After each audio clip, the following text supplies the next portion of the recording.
In case you don't know who I am, my name is Tyler Gartner. I am our elections officer, where I've been working with ASI for the past 2.5 years, 3.5 years now actually, for a while now. But today I want to talk about the different opportunities for ASI that can help benefit you. For a general roadmap of what we'll be covering, we'll talk about the organization and our 6 different programs, followed by our leadership opportunities, and ending with our Cash for Clubs initiative.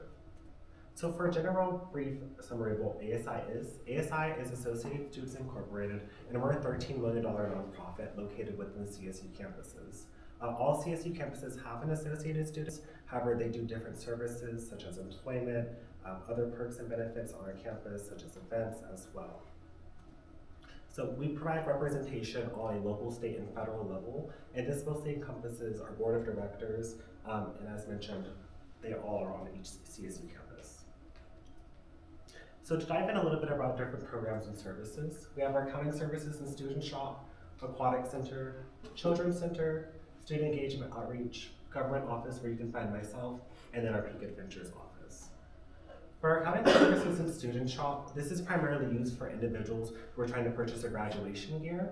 However, I also want to let y'all know that we do provide discounted movie tickets. I highly recommend y'all take advantage of that. I did it to go see Inside Out 2, and it took a lot of the money off. Unfortunately, it doesn't cover the theater that's right down the street. I believe it's the Regal Cinema that it covers, so definitely check them out. However, we do also offer legal aid, faxing, and notary services. All those are not commonly used nowadays. We still provide it in case you ever need it. Additionally, we do also have our IT and HR department. Now, IT is still going to be located upstairs on that 3rd floor. However, with our human resources, that's going to be downstairs in the basement right next to the food pantry, so literally below our feet pretty much. Now, our aquatic center isn't directly located on our CSU campus. It's a little bit more northeast, and there we have at Natoma the aquatic center, where you can do a variety of different exercises and team building things. They usually are open up 7 days a week. However, depending on the weather, they will be closed, so I highly recommend you check out their website for their specific hours. They have upcoming free rental days, March 22nd, and this isn't just for students, this is for other faculty members as well. So please take advantage of this. Additionally, we have our Children's Center, which is located right there in Parking Structure 2. As the name entails, it's for childcare pretty much for children 6 months through kindergarten. On top of that though, we do also offer employment. My roommate currently works there and she really enjoys it. Even though she doesn't anticipate becoming a teacher, she really enjoys our Children's Center.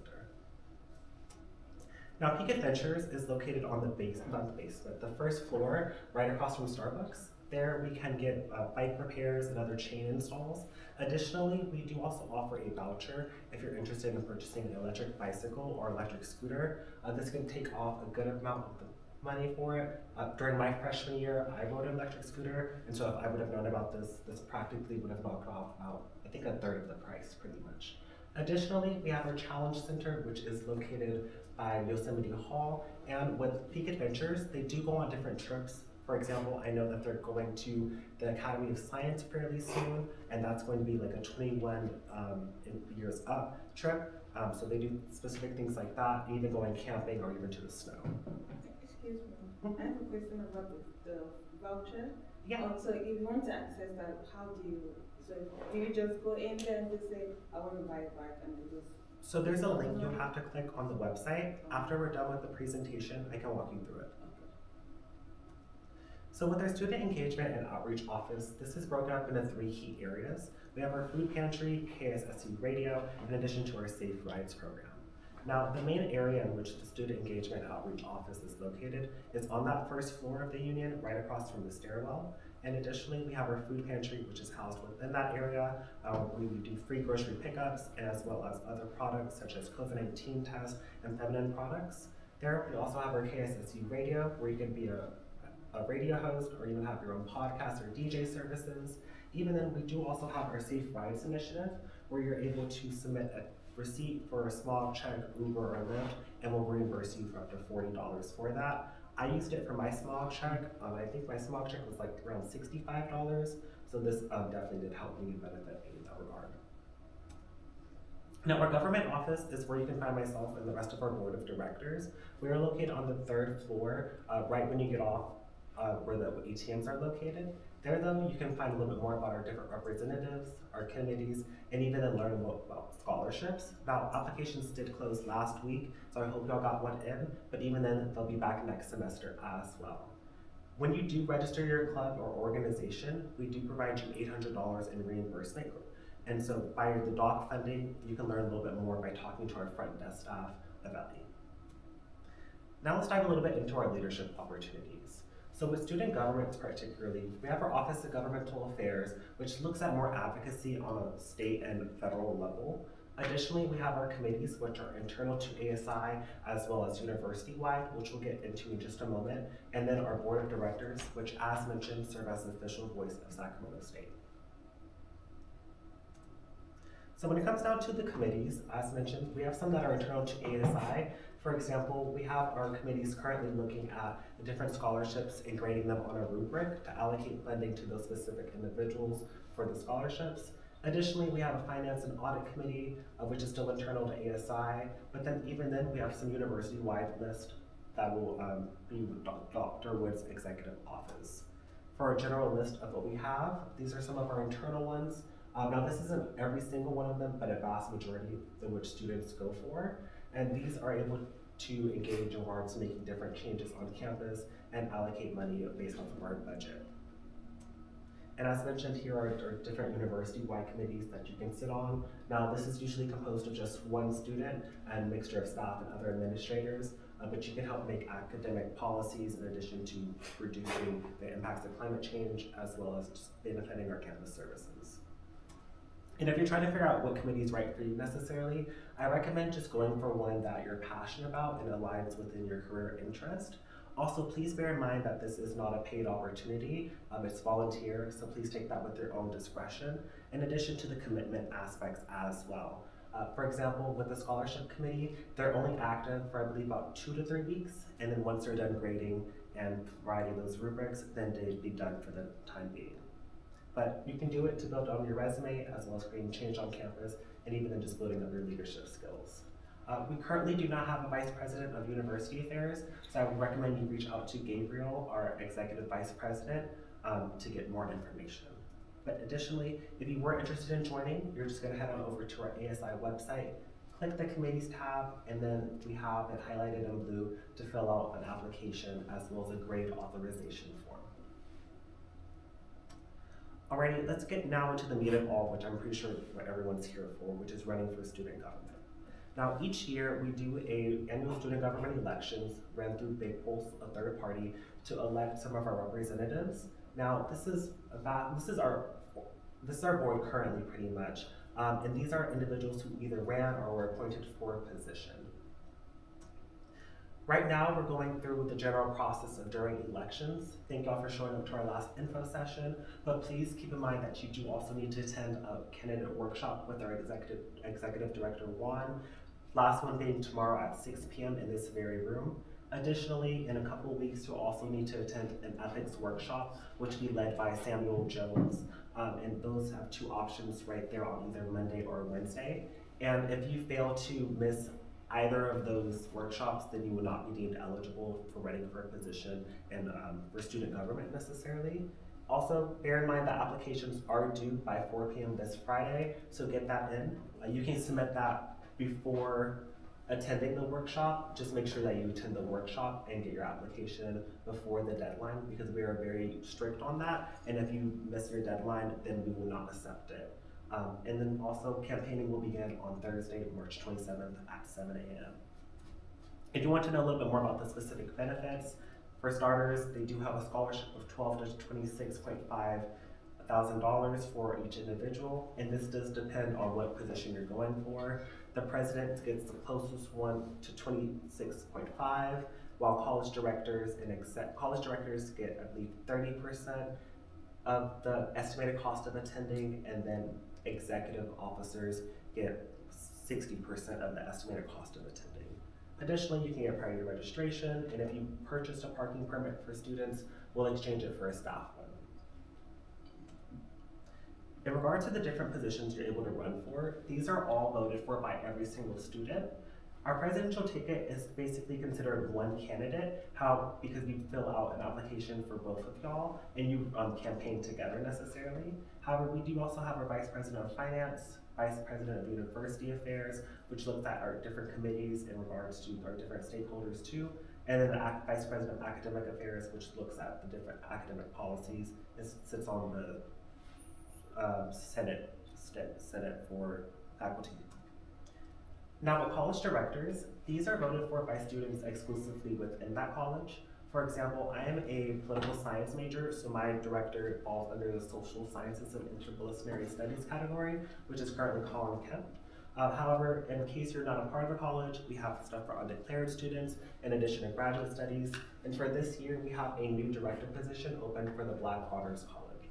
Now, if you're a part of two different colleges, say for example, you are studying education, but you're also a graduate studies individual, you'll still only be able to run for one position. The choice is up to you. And then for voters, they'll only be able to vote for one candidate as well. Not from both colleges, but just from one college in which you'll have to choose. In regards to deciding on how you want to run and preparing necessarily, definitely get an understanding of our campus experience. Based off the eligibility requirements, you are required to be a Sac State student for at least one semester. And so definitely take advantage of that and just talk to your different professors and faculty members. Even then, you can get involved with a different club or organization. I'm a part of a couple, which I'll jump into momentarily, but that definitely does allow you to get a better understanding of what's happening at Sac State and just build on your community and network as well. Additionally, just get involved within your college. As mentioned though, we do have different clubs and organizations, especially during those first 2 weeks of the semester, where we have a whole bunch of people in the quad, where we have different things for like political clubs, Greek life, and even then just board games. Personally, I'm on the Sacramento State Speech and Debate team, which has been really fun and beneficial for me over these past couple years. Even then, I've helped lead their PR team, and even outside of that, just doing other political clubs on campus, and then the BSC Black Student Union. If you want to learn more, definitely check out our website and go down to during elections on the 3 tabs. We've conveniently broken it up for y'all before, during, and after elections.